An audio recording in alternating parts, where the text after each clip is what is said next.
When you're into high quality audio and spend all kinds of time, energy, and money getting your home system set up, what do you do when you're off traveling or working or just out exploring and you want to bring that high quality audio with you? Well, I needed to find out. I just booked a 6-week trip through Brazil, and the thought of listening to music through my rental car audio system, the TV speakers, or my Apple earbuds for the entire time just didn't seem all that appealing. I have my trusty Sony MDR7506 headphones, but they don't really travel all that well with a single connection option and less than modern look. I also have a set of AirPod Pro Max, but they take up quite a bit of real estate and they are not very comfortable long term.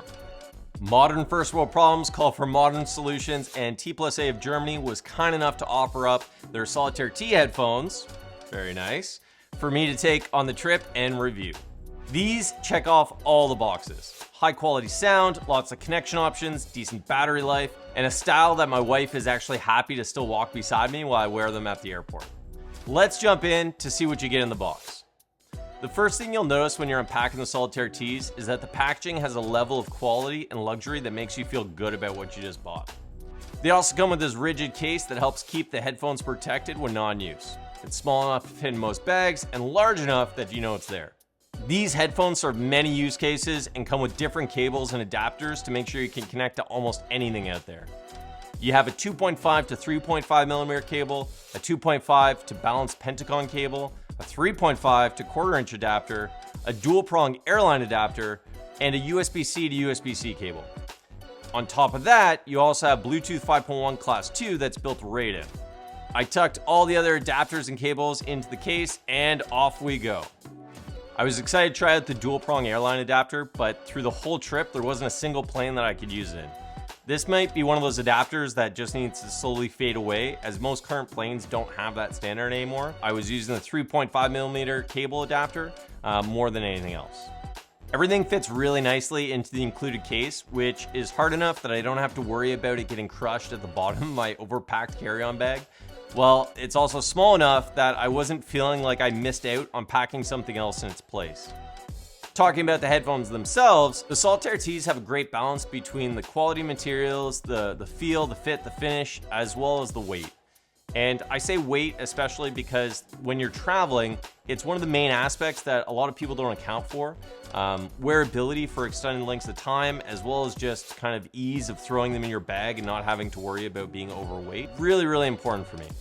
I have my set of AirPod Pro Max, but one of the big things that I have issues with there is that one, they're a size that makes it a little bit harder to travel with. They don't kind of fold down as nicely. Two, when you're wearing them for an extended period of time, they're actually quite uncomfortable. The metal bars kind of dig into your head, so they don't really sit very nice for those long listening sessions. When it comes to Solitaire Ts, the alloy that they use is really nice and precise. Everything feels solid. The head pad and ear cups have a real supple feel that doesn't get tired over extended listening periods. The material used is, I think, a leatherette that wraps around my kind of bigger ears and stays dry even in the Brazilian heat and humidity, so no complaints there. I spoke about connections a little bit before, but let's dive into them a little bit more. When you're listening via Bluetooth, you're using a high-end Qualcomm chip for the connection and a Sony chipset for the digital analog processing that also handles the active noise canceling. If you want to get the most out of your sound, you could switch to the high-quality mode, which ditches the Sony chip and uses an ESS, digital to analog converter instead. There's also the ability to switch all the active processing off and go fully passive. This is a great option when you don't need or want the active noise canceling or high quality mode, or if you forget to charge your headphones and the battery drains midway through a long flight, you don't have to worry, you can plug them right in and keep on going. Battery anxiety on long flights when it comes to headphones is something I've always lived with. I have my Apple AirPod Pro Max, I have some earbuds and all kinds of other ones, and the entire time you're always wondering when they're going to cut out on those 10+ hour flights. The Solitaire Ts handle this with a quoted 35 to 70 hours of use depending on what mode you're using. And I can safely say they meet or probably exceed this in reality. Not once during my time with the Solitaire Ts did I actually get a low battery indicator or like the dreaded audio cutoff mid-movie or mid-music. When I did end up having to charge the headphones, the USB-C connection made it super easy to grab the nearest cable and plug right into my iPhone or MacBook Pro. Not only was it charging, but I could also use the audio interface. So this was perfect for that high quality mode to really shine through. The touch sensitivity on these headphones gives the ability to increase the volume, switch to the previous or next track, and activate the transparency mode, which uses the built-in microphones to let you easily hear what is going on outside the headphones. I found the controls to work fairly well, with a bit of a learning curve to swipe up and down on a slight angle to get them to register as up and down. I believe this is because the way that the headphones sit on the head is more of an angle than of a vertical cup, so you have to kind of compensate with how you're moving your finger up and down. Being a modern set of headphones in 2024, there is of course a dedicated app for the Solitaire Ts that give you access to those different audio modes, as well as the ability to change the EQ settings of the headphones. When it comes to the different EQ options, I personally fell in love with the Relax sound profile, which cuts out some of the dB around the 3 kHz and 7 kHz range. There is a lot of different ones to play around with, and depending on your personal taste, you might find yourself going to one or the other. Throughout my trip, I used the Solitaire Ts across as many use cases as I could think of. I use them for Zoom meetings, watching movies, editing videos, podcast recording, and of course, listening to music. I should mention that I did not bring any other headphones with me or earbuds, so I was 100% committed to listening to the Solitaire Ts in all these different use cases and seeing if they would live up to my expectations. While I was on calls, I'd survey the other end of the line to see how the Solitaire T's built-in mic sounded for the other side of the conversation. Of the roughly 11-person sample size, not one person had anything negative to say. Everyone said that I sounded full and clear, and as I should. While watching movies, I not only appreciated the sound, which has more than enough bass for my liking and clear highs that bring out the details in the movies, but also the comfort of the headphones. I ended up falling asleep with these during multiple flights without the sore neck or pain in the ears I typically experience with some other headphones. On this trip, I did have a couple video editing projects that I needed to do on the go, and editing with headphones is less than ideal, but when the options are between editing with headphones and editing with the built-in laptop speakers, the choice is super clear. When I was editing, I plugged them in through the 3.5mm cable and used them in the fully passive mode. I find these headphones to be really well balanced sounding and don't push to be too bassy or too high in the highs, which makes it really great when editing to make sure that the final product isn't totally out of whack.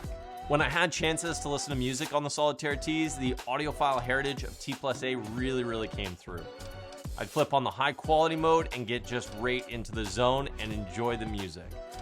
The dynamic range on these headphones felt larger than most other headphones I listened to, while the fact that they aren't too heavy on the bass or treble allows the music to perform without distraction. Throughout my time with these headphones, I was struggling to find shortcomings or things I didn't like. One nice to have that I came up with would be the ability to toggle on or off notifications for specific modes. For instance, when you switch into high quality mode, a voice comes on the headphones that says high quality mode. This is absolutely great to let you know that you might be using additional battery power than you really intended when you're on the run and utmost sound quality isn't required. Where this became a bit of a challenge is when I started using transparency mode. I found it ended up getting in the way of its intended use. Usually I'd catch a glance from one of my kids or my wife or the flight attendant or somebody else that was around me while I was enjoying music. I would tap on transparency mode. It would say transparent, which would usually eat up a couple seconds of time, and the person that I was talking to would either have already spoken and I'd have to ask them to repeat themselves, or they would just look annoyed with me. Eventually, I ended up just doing the traditional one ear cup off, listening to what somebody had to say, throw it back on.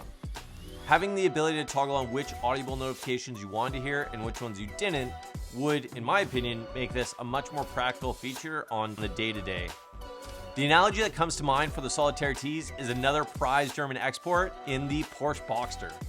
In the way of sports cars, the Boxster is renowned for its superb engineering and finishes, balance, and overall focus on providing an especially fun experience. I could argue all the same points for the Solitaire Ts. And another similarity the Boxster and the Solitaire T share is their higher price point compared to a lot of their respective competitors. The Solitaire Ts retail for $1,700 USD, which may put these headphones out of the reach for the more mainstream audience and may even have some of the audiophile crowd take a pause before whipping out their credit cards. I am not the person to try and convince you what to or not to spend your money on. What I can say is that the Solitaire Ts do a large number of things really, really well.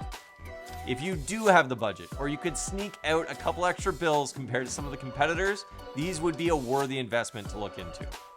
The sound quality is great, the build quality is fantastic, and the fit and functionality will give you countless hours of audio enjoyment in a number of situations. If you have a set of Solitaire Ts, comment below and let me know what your favorite or least favorite aspects of them are. Or if you have another set of headphones you're curious about, let me know in the comments and I'll try and give them a spin. Don't forget to subscribe to the Soundstage Network YouTube channel to get a heads up when the newest videos drop. Thanks for watching and all the best.